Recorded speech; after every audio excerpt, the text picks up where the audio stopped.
I sometimes think that the bigger regrets in life are all those things that I know I should have done. Those moments that I should have stepped out of faith, those moments that I should have been courageous, those moments that I should have walked in confidence, those moments that I should have stepped out, but instead I shrinked back in fear. Because it's not just the bad things that I've done, but rather it's the good things that I haven't done. See, every one of us in here, we will fall short and do something wrong. But the question is, which ones of us in here will actually stand firm and do something right? That you're not afraid to recreate yourself, that you're not afraid to be adventurous, that you're not afraid to be back at 1 again, like 1, 2, 3, 4, 5, 6, 7, 8, 9, 10, 11 is 1 again on the next level.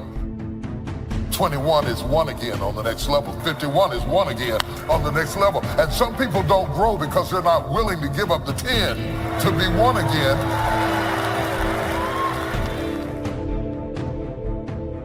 The depth of your past is an indication of the height of your future. When construction workers are going to build a big skyscraper, they first have to dig down deep and lay a foundation. The taller the building, the deeper the foundation. You may have gone through or be in an unfair situation. A friend betrayed you, lost a loved one. It'd be easy to settle there and get discouraged. You may be low right now, but God's getting you in position to rise higher. There are new levels in front of you, new levels of joy, new levels of influence, new relationships, new opportunities right in your future. And if you're not willing to give up the 10, you'll stay where you are for the prestige of having reached 10 and not willing to go back to 1 again. You failed to grow to what your capacity was meant to be because you don't want to be a sophomore once you've been a senior. You don't want to say, I don't know again. You don't want to do anything that's out of your comfort zone again. You don't want to go into the unfamiliar again, and you stop growing because you stop going. In order to keep growing, you have to keep going. And you cannot love the prestige of 10 to the degree that you fail to come to 11. 11 puts you in a room with 20s. And some people can't stand to be in a room with 20s once they have reached 10. They'd rather be a big fish in a small pond than to swim into a bigger stream and be surrounded by whales and sharks and all that kind of stuff. They like image more than reality.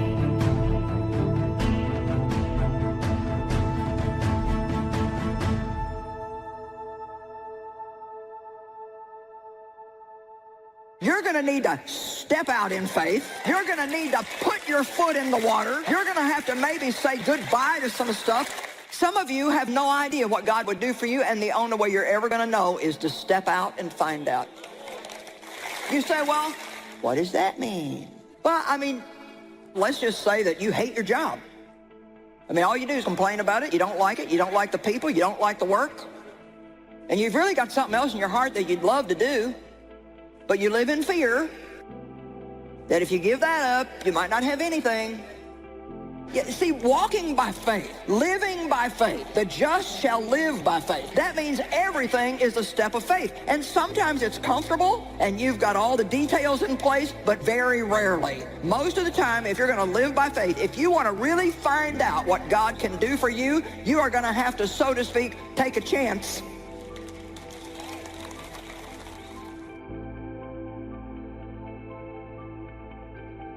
And sometimes you're barely making any progress. Sometimes you're barely making any progress at all. And that tough situation is making you want to stop. And what you eventually learn is you can't stop. When you're going through tough situations, you got to take that next step. You got to keep moving forward. We're going through a pretty tough situation right now in a lot of different ways. Take that next step. Keep moving forward.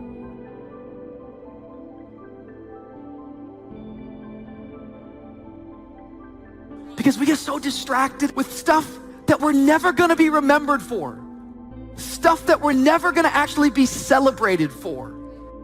The truth is that we want to come to the end of our life and we want to be able to declare, no, regrets.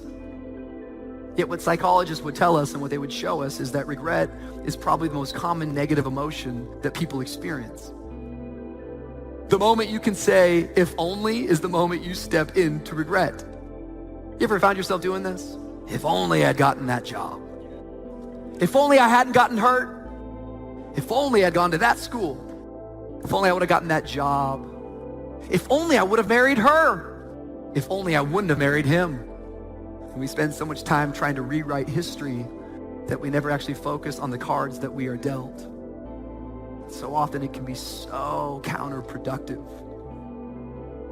Life is going to always have moments that there's opportunities for regret. And the feeling of regret is not the worst part. It's really what's the next thing you think about after you experience regret. Because regret will come. The question is, what do you do after that moment of regret? Because it really only becomes toxic when regret becomes habitual. See, I think what makes you and I different as human beings is that we have the ability to respond. You would call that responsibility. That you and I can choose and we can determine and define our reaction. That yes, we will make mistakes, and yes, challenges will come, and yes, there will be these moments that we want to rewrite history. But I'm telling you tonight that if you'll choose your response, if you'll decide now that I'm going to react the right way, you can actually learn and grow from your moments and your mistakes. I trust God. I lean on God. I trust God for wisdom. I trust God to show me what to do when I don't know what to do. I trust God for my deliverance. I trust God for my peace. I trust God for my healing more than I do the doctor. I trust God for my rest. I trust God to show me how to live life every day. I trust God that I'm not going to go crazy. I trust God that I won't be sick and end up dying before my time. I trust God that he'll protect me when I'm flying over the oceans of the world. I trust God. I lean on him because no man, no person, no system, no thing, no amount of money, none of that will be able to do you like God will. And I put my trust in him.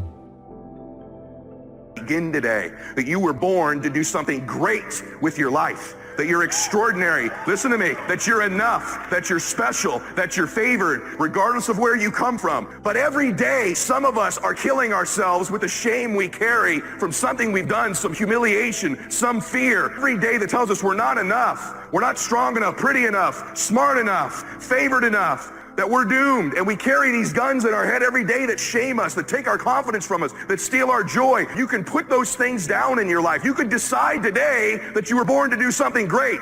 You could decide today, just intentionally, to set this weapon down, whatever it is, something you're just not proud of that you've done. Set it down. Stop using it as a weapon against yourself and realize that happened for you and not to you. Life is a menu. Whoever and whatever you order for your life is what's going to be delivered to the table. Who do I want and what do I want for my day? Most of us could find ourselves doing things because we have a guilty conscience. I've learned to compartmentalize. I've learned to take control of my minute, my hour, my day, my week, my month, and my year. How can you have control? You have control. If you already know what he's going to do to your day from that text message or that phone call, why don't you block him? Why are you giving this person emotional access to you? Why are you continuing to call him or her back? Do you have validation issues where you need the validation of all of these people around you? You got to be busy. You got to be in the mix. It makes you feel accepted. Because you're the loudest person in the club doesn't mean that you're really having fun. Because you're pulling up in the nicest car doesn't mean you actually have gas money.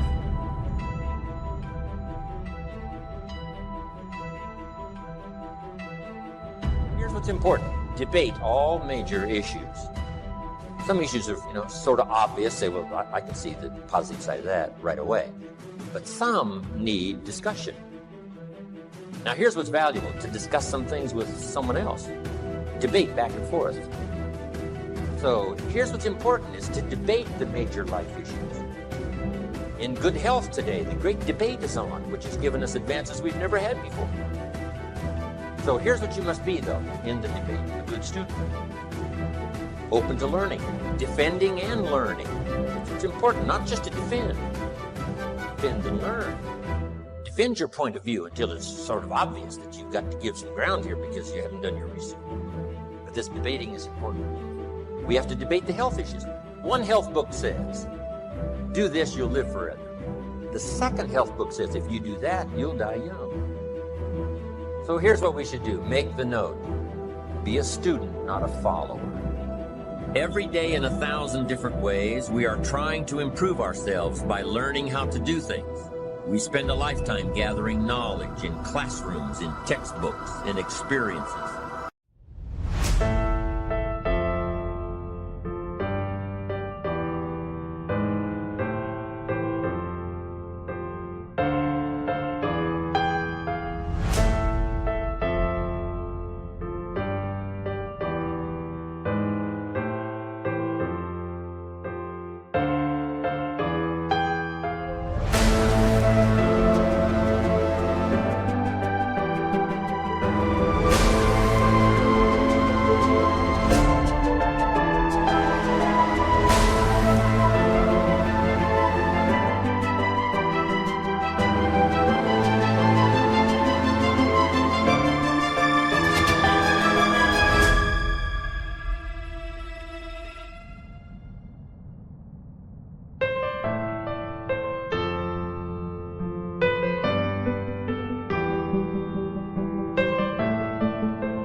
Knowledge is power, if knowledge is the forerunner to success, then why do we fall short of our objectives? Why, in spite of all our knowledge and in spite of our collective experiences, do we find ourselves aimlessly wandering, settling for a life of existence rather than a life of substance? While there may be many answers to this question, the fundamental answer is the absence of discipline, applying all that we know. That's the key word, discipline, self-discipline. We might add one more word here, consistent. Consistent self-discipline. Better than knowledge is applied knowledge.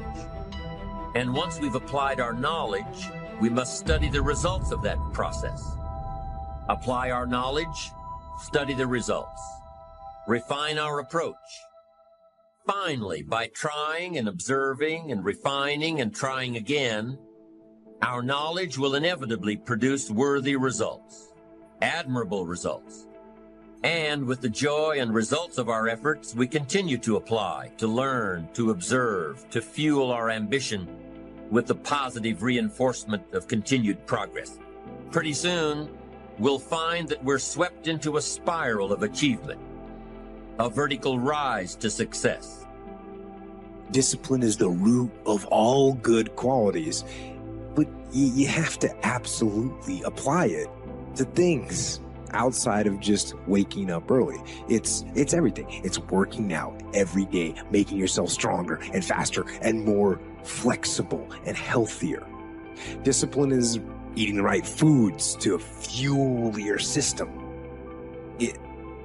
It's about disciplining your emotions so you can make good decisions. It's about having the discipline to control your ego so your ego doesn't get out of hand and control you. It's about treating people the way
you would want to be treated. And doing the tasks that you don't necessarily want to do, but that you know will help you or help your team. It's about facing your fears. It takes discipline to face your fears so you can conquer them. And that's what discipline is. Discipline means taking the hard road, the uphill road, to do what's right for yourself and for other people. It's so often the easy path that calls to us to be weak for that moment, to break down for that moment, to give in to the desire and the short-term gratification. But the discipline will not allow that. The discipline calls for strength and fortitude and will. It won't accept weakness. It won't tolerate another breakdown. The discipline can seem like it's your worst enemy. But the reality is, discipline is your best friend. It will take care of you like nothing else can. And it'll put you on that path. The path to strength and health and intelligence and happiness. And most importantly, it'll put you on that path to freedom. Simple part that most people don't understand is that every thought we think and every word we speak is creating our future. It's as though our thoughts go out into the universe and are accepted and brought back to us as experience. Now that is a very simple thing, but most people don't get it. They don't understand it. They've never heard it before and they think it's ridiculous. But if you can really accept the fact that every time you think a thought and every time you speak a word,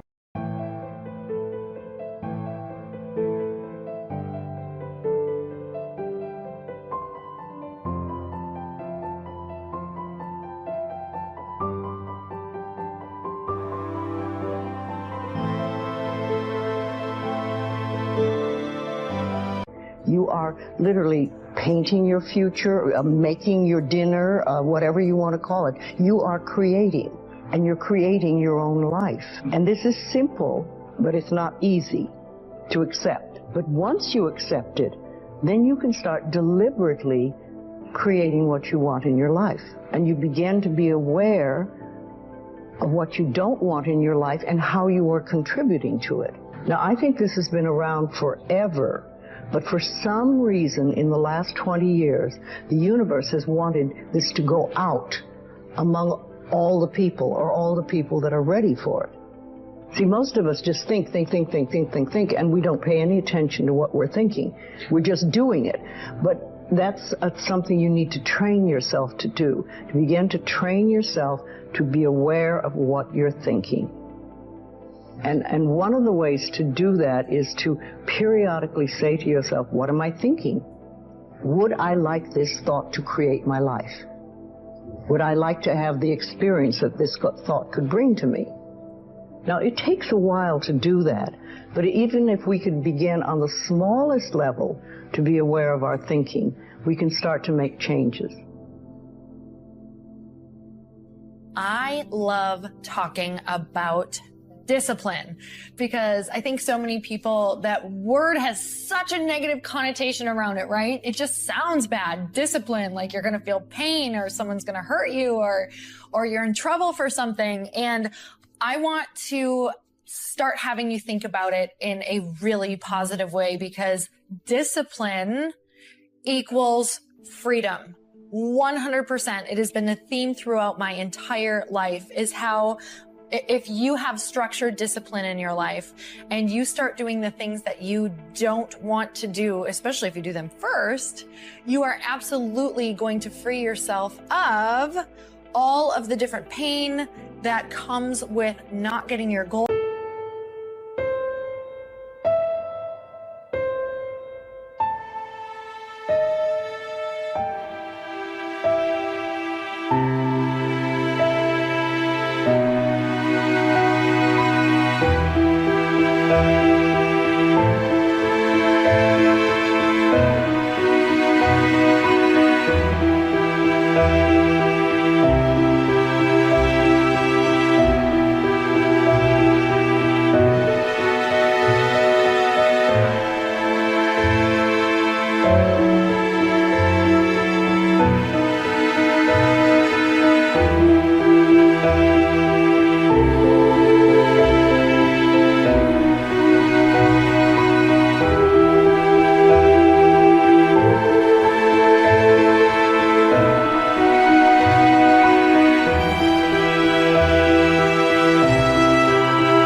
accomplished, that comes with not taking care of yourself, that comes with living with regret.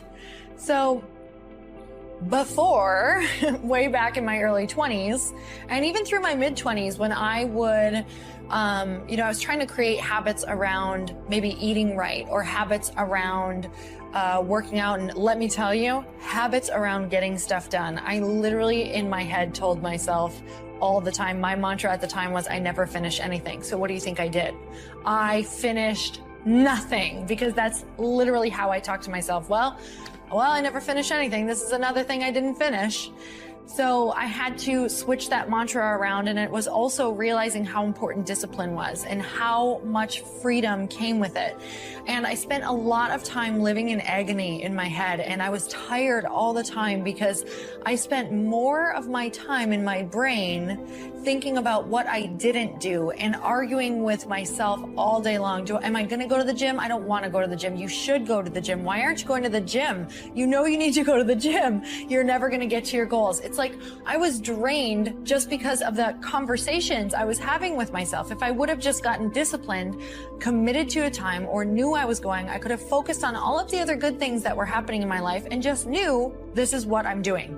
It's like just saying, okay, well, here's what I'm doing so I can forget about it until the moment that it comes, and I'm going to do it because I'm committing, truly committing to discipline, and how freeing that is. And when I started getting a great discipline habit around all of the things that I wanted to do, I started to notice how much more free I felt, how much less anxiety I felt, how when my head hit the pillow, I felt proud instead of another day just went by that I'm further away from my goals and I have regret and I'm feeling my life race by me, right? Those are all feelings that do not feel good, that discipline can free you from.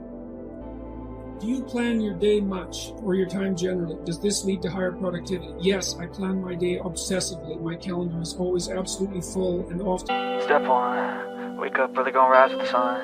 Step 2, get some food in you. Step 3, think real hard about what you wanna be. Step 4, everybody just do your thing. Wake up, today's gonna be a good day. Wake up, today's gonna be a good day. Wake up, today's gonna be a good day. Wake up, today's gonna be a good day. Wake up, today's gonna be a good day. Wake up, today's gonna be a good day. Wake up, today's gonna be a good day. Wake up, today's gonna be a good day. Yo. Set your affirmations, aspirations. I got shit to do, the aftermath of preparation. Good food, good mood, blood in circulation. One step at a time, yeah, that's how you make it. Set a goal you control and the steps you take them. I try to pick one thought, have some concentration. And if I make a mistake, it's called education. I try to do this every day, call it replication. Wake up, today's gonna be a good day. Wake up, today's gonna be a good day. Wake up, today's gonna be a good day. Wake up, today's gonna be a good day. Wake up, today's gonna be a good day. Wake up, today's gonna be a good day. Wake up, today's gonna be a good day. Wake up, today's gonna be a good day. So life ain't easy, yo, I think there's a reason though. Ups and downs, just like every different season, yo. Sometimes I'm high, other times I'm barely breathing, though. I always gotta fight and hide from the demons, yo. Negative thoughts are poison, they rot. Head full of flies, so here come the clouds. They'll never stop unless I can swap all the bad for the good in my head when I'm lost. Yeah, so I'ma fake it till I make it. Positive thoughts are overtaken, I got patience. One day at a time is how you operate a cadence. A flow, you grow, you show yourself a foundation. Stay away from all the shit that causes temptation. I know that I like to do it cause it's sensation. I live my life in my head like a narration. Don't expect greatness, do my best, man, I'll take it. Wake up, today's gonna be a good day. Wake up, today's gonna be a good day. Wake up, today's gonna be a good day. Wake up, today's gonna be a good day. Wake up, today's gonna be a good day. Wake up, today's gonna be a good day. Wake up, today's gonna be a good day. Wake up, today's gonna be a good day. Wake up early, gonna rise with the sun. Step 2, get some food in you. Step 3, think real hard about what you wanna be. Step 4, everybody just do your thing. weeks in advance, and I plan in the morning, especially when I'm on top of things, and I plan each hour, and I probably plan each minute. And yes, it leads to way higher productivity. You know, you decide what your goals are going to be, you place them in the calendar, use the calendar as your friend, because what you want to do with the calendar is design a day that you want to have, or a day that would be good for you. And a day that would be good for you is one that you're you know, when you end the day, you feel that you've moved yourself ahead towards your valued goals, and that you've kept chaos under control, and that enables you to sleep soundly and with a good conscience, and to know that the next day is going to be at least not worse than that day. Planning is unbelievably useful. And again, you know, I don't want to sound like a broken record with regards to the future authoring program, but it really is useful. You know, you need to figure out what it is that you're aiming at and why, and then you need to figure out how you're going to break that down over the months and the weeks and the days. But I would approach your calendar like it's your best friend. You think, okay, I'm going to design a week, man, that I really want to have. And that means you can schedule in leisure and all the things that you want to do, which you absolutely should do. And it's also quite fun to give yourself minimal time to do something complicated, because it's quite challenging to see if you can do far more than you thought in far less time. And so that's a fun game. And the other thing you can do is, like, if you're avoiding something, you could schedule in 5 minutes of it. Say, well, like if you're avoiding looking at some bills because you're afraid of them, you know, your first step might be to schedule in 5 minutes where you just look at the bill. You don't do anything else. And, you know, you might be able to entice yourself into doing that. So, but I would say learning to plan is unbelievably useful, to schedule your time, because that's your life, you know. But schedule the life you want. That means you have to schedule your responsibilities obviously, because responsibilities are those things that ruin your life if you don't fulfill them.